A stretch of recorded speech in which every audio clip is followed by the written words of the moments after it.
But we got when cops arrest the wrong person. Oh my God, I couldn't imagine the people getting arrested wrongfully. Like, oh my Lord, just cops coming out of nowhere, especially if you black. They probably get down on the ground, head ass, right? But let's check it out. No bro. room for error in their job, having to deal. Yo, look at bro. Bro is on a movie car. Cops have little to no room for error in their job, having to deal with life or death situations daily. But what happens when the cops mess up and accidentally arrest the wrong person? No way. Get up, put your hands on the car. Starting with the controversial case of Patrick My Mumford. Lord. Patrick was just getting back home when two officers confronted him, claiming there were warrants out for his arrest. What the cops didn't realize, though, is that the warrants were for a completely different man, but this didn't seem to bother them. What's your name? I'm going to ask you one more time.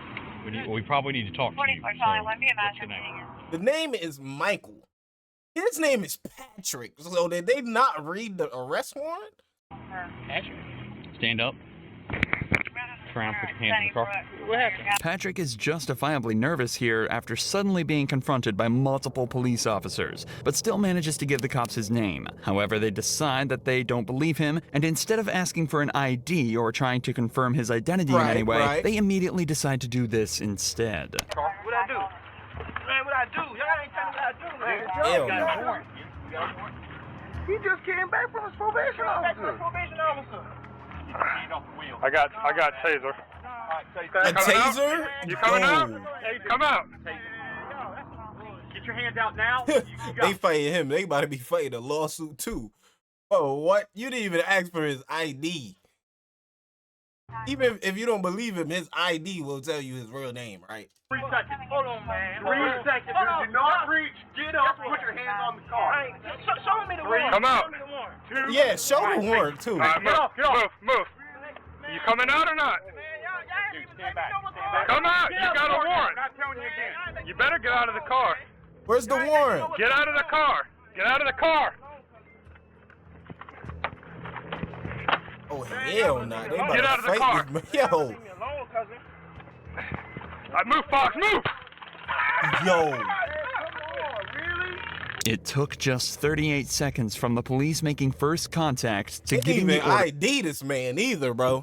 They didn't even to ID tase him. this man. According to the cops, Patrick was given numerous Hell no. reasonable opportunities to comply with officers, but because of his resistance, they were left with no choice but to stun him. But even after being tased and detained, the cops still aren't finished roughing Patrick up. Something was going on, man. Get this off me, man. He keeps reaching for his back. Bro, the dude. What? He's cuffed. Oh my God. Hey, that man touching up his butt and all that. Hey, I can do all that. Quit resisting. I got him, guys. Just search whatever he's going for. The cops searched Patrick to try and find whatever he was reaching for, assuming he was hiding a weapon of his own. But predictably, they find nothing other than his wallet. This would end up being a blessing for Patrick, though, as inside his wallet, the It's cops his found his ID. Like, bro. I just seen this fucking lady. Patrick Mumford. This lady not gonna tell me that I got a warrant. I just seen her. Here's the deal, dude. How long I had a warrant? I don't know if you got a warrant, because you're not who What? What? You don't know if he got a warrant. What? Here's the deal, dude. How long I had a warrant? I don't know if you got a warrant, because you're not who I'm looking for, but here's the deal. When here's we the ask you deal. for ID, because you look a lot like the person we're You didn't ask for ID based on this footage, buddy. Don't cap now. Oh, bro, these niggas lying. What? Hell nah. But he said, but here's the deal. You're not. dude. How long I had a warrant? I don't know if you got a warrant, because you're not who I'm looking for, but here's the deal. When we ask you for ID, because you look a lot like the person we're looking for, you give us ID. And when you start this whole fighting nonsense, dude, all you had to do is give me this. But the way you came up asking me out of nowhere. Remember, the cops never once asked for Patrick's ID during the initial They didn't interaction. even ask In a for later ID. report, the cops also stated that they were worried he was reaching for a weapon when he was shuffling back in the car. So, do you think they would have been okay with him reaching into his back pocket for his wallet? He wasn't given any chance to correctly identify himself, but now the cop is patronizing him and saying he caught a case he didn't need to get. And above all, he's still being manhandled manhandled and forced onto the hood of their patrol vehicle. What's the guy name? Is there someone here to stay here that looks like you? Think about it. What? What is he talking about? Guess what he's looking for? Tell him. Who does he look a lot like? I don't know. He knows who it is. So who is it? Michael? He is not Michael. Okay, I know that now. Oh, they thought he was my son? Yes! Really? They don't even look nothing And alike? then besides that, he didn't even have to wait that we got. They look exactly. Oh, wow. I'm looking at that picture. I mean, Don't they look alike? Wrong. Okay, are we wrong? For the record, this is the man they're looking for. It's difficult to draw even a single similarity in appearance, but the cops apparently saw so many. It's difficult to draw even Bro, the whole face shape is completely different. a single similarity Bro. in appearance, but the cops apparently saw so many that they were comfortable with discharging a weapon at Patrick. Patrick was initially charged with obstruction and violating probation, and was fixed to lose his job and position at college. Thankfully, though, an internal investigation was launched into the 4 officers on the scene, and it was concluded that they didn't follow proper procedure. All 4 of the officers were suspended, and Patrick was awarded with a settlement of $100,000. But David Okay. Wiggins' story doesn't have such a Okay. happy ending. He was Should pulled be a over little bit more, you know what I'm saying? Because they tased that man for no reason after not identifying him and shit. Okay, still life-changing money. and forced out of his vehicle with not so much as a second thought from the police. But they failed to realize he too was the completely wrong guy. Hands out the window! Yo! Take your right hand up in the door. Get on the ground. On the Okay, ground. we have a gun pulled. Okay, we have a gun pulled. Did you just run from me? Sir, okay? All right, put your hands behind your back.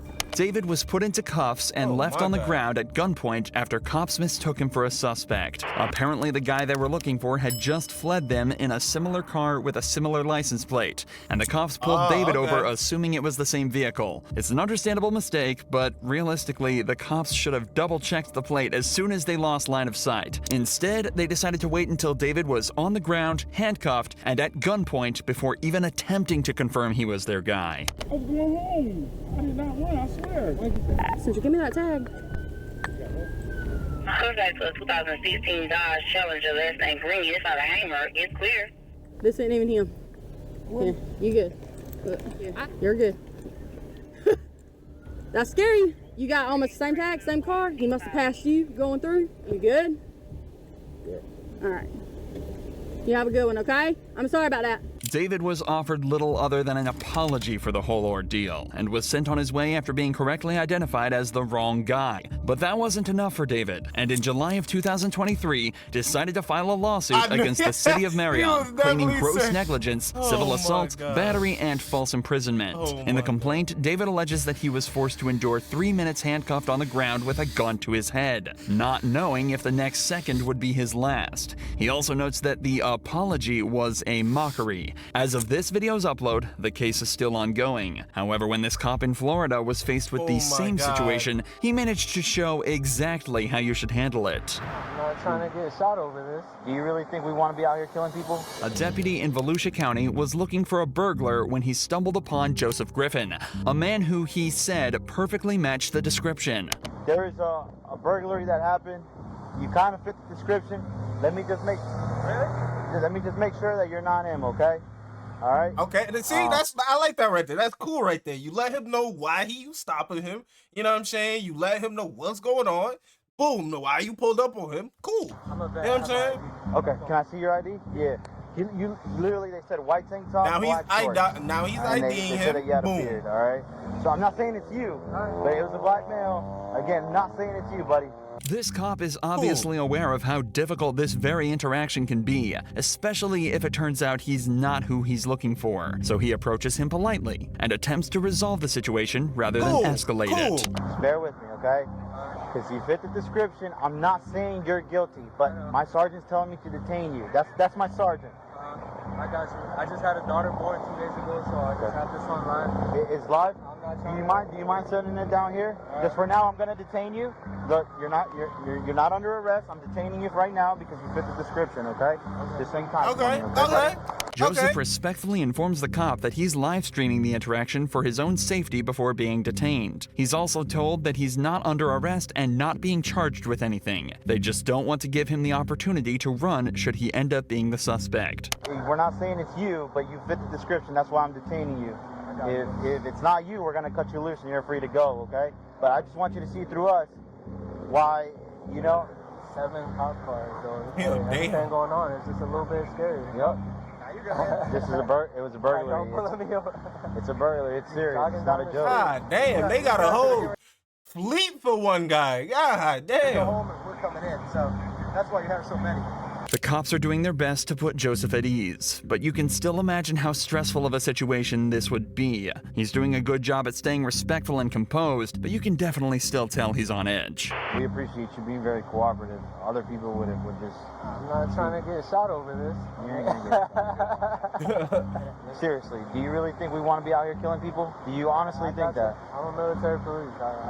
Like I said, brother, I've been in the same boat. After just 10 minutes of waiting, they hear back from the witness who had just received so you've been detained before, regular saying that you got having cop cars pulled up on you. You ain't been in that situation. You probably have. Picture of Joseph. Hell no. So good news for you. The witness is saying that the clothes you're wearing and all that doesn't fit the description. It's called a show up. So we got a picture. Again, he's gonna run it through, make sure it's not you, and from what it looked like, buddy, you'll be out of here, okay? A show-up is a method of identification where a witness is presented with a single suspect and simply asked if that's their guy. It's also worth mentioning that when looking for a suspect at large, police will only receive a quick rundown of the suspect's appearance. Adding extra details can create confusion and even cause cops to let the perpetrators go if they miss something small. This is why the description may seem vague and leads to false positives, just like this one is starting to look like. What's your name, man? Joseph. Joseph? Hey, man, listen, Jake. Just want to say thank you for keeping a cool, good demeanor. We just got the picture finally from the witness, and I get why they went out with you for sure. Clearly not you, but the clothing description and everything matched. So, obviously, these guys didn't have that to go with. They just had a description and he matched it. Pretty good. But once we finally got the picture from the video surveillance and stuff, it was like, nah, that's not it. That's why I told him, like, get him out of here. I appreciate you just putting understanding that, man. Just like that, Joseph was sent on his way back to his wife and daughter with no further action taken against anyone at the scene. Later that day, the suspect was found and arrested. Both cases in this video so far have involved... Man, what? Wearing gray shorts? Wearing black shorts? Even cause cops to let the perpetrators go if they miss something small. This is why the description may seem vague and leads to false positives. Just like this. Gray and black? This one is starting to... Gray and black is not the same color. But that's all about to change in this next case, where a man is falsely accused of robbing a bank and shooting a man in the head. You're not going to tell me how to talk, all right? You shut your fucking motherfucking mouth! In the early hours of the 23rd of April, 2022, Grand Junction Police received a frightening phone call. 911, what's the address, emergency? 704 Horizon Drive. I heard gunshots outside on Horizon Drive within a minute ago. How many did you hear? Probably 4 or 5. Later that morning, police received a second call from a nearby hospital, making them aware of a patient who had walked in on their own with a gunshot wound to the head. It was determined that he was injured on Horizon Drive, the same street the gunshots were heard on at 3 a.m. A few hours later, a man named Aaron headed to the gas station to stock up on supplies for a marksmanship event he was attending that day. Unfortunately for him, the gas station was too located on Horizon Drive. I went to a gas station this morning to grab some stuff, and they were saying there was a shooting at 3 o'clock in the morning. So they have traffic blocked going out on the 70. So we might want to look to see if that's going to impact our route. Little did Aaron know, traffic would be the least of his worries that day. After stopping at the gas station, he heads back to his hotel to charge his phone. On the way there, he misses an exit, so he uses his blinker to make a U-turn in front of the police blockade. He parks up for 5 minutes to charge his phone, waits for his friend to show up in his car, then stops at another gas station to wait for his other friends to turn up. It's at this point Aaron is approached by police. Can I help you? Yeah. Would you mind rolling down your window real quick? No. What do you need? I need you to identify yourself. No, why? Because All right. You're leaving the area. Hold on.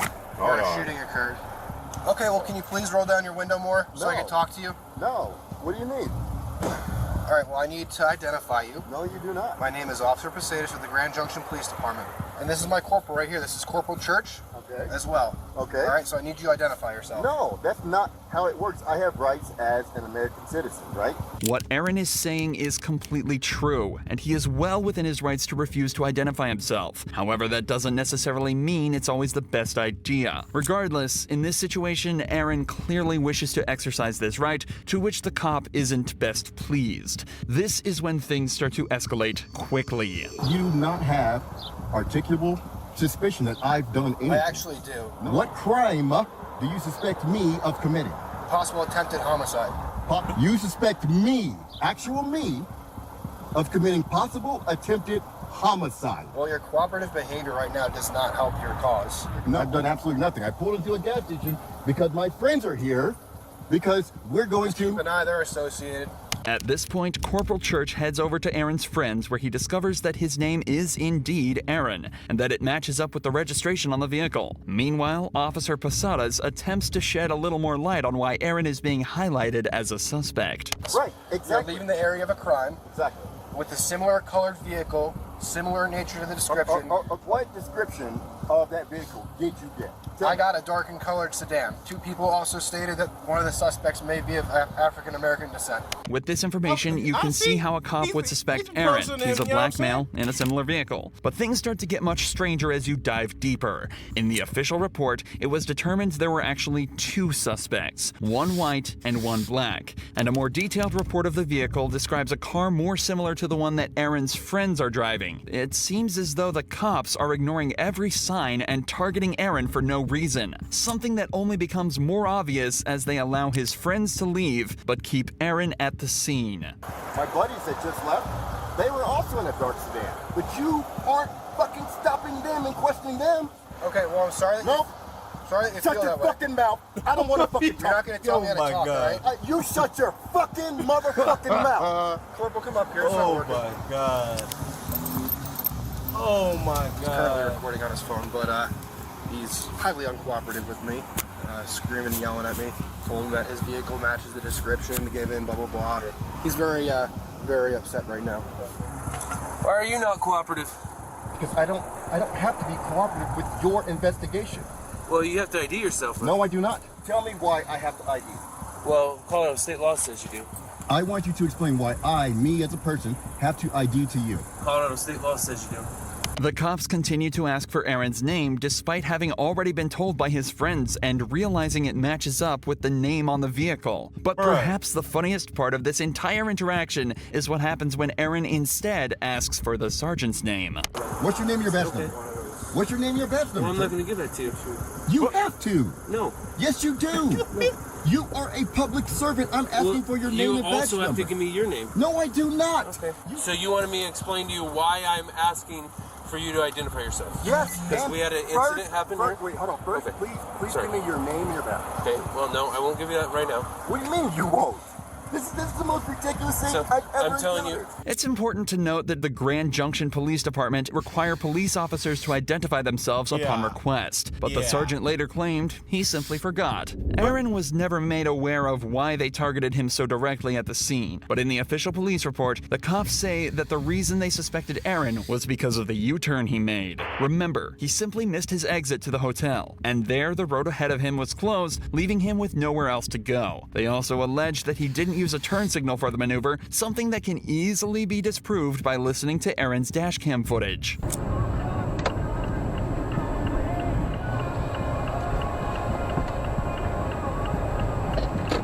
As you'd expect, an internal also, so where the heck is he supposed to go? I mean, were they gonna let him through? affairs investigation was launched into the officers at the scene, and it was conducted that there was no wrongdoing and the cops conducted themselves perfectly. Aaron has since launched his own lawsuit against the Grand Junction Police Department, but as of this video's upload, the investigation is still ongoing. I really don't see the cops did nothing really. Yeah. All right, y'all.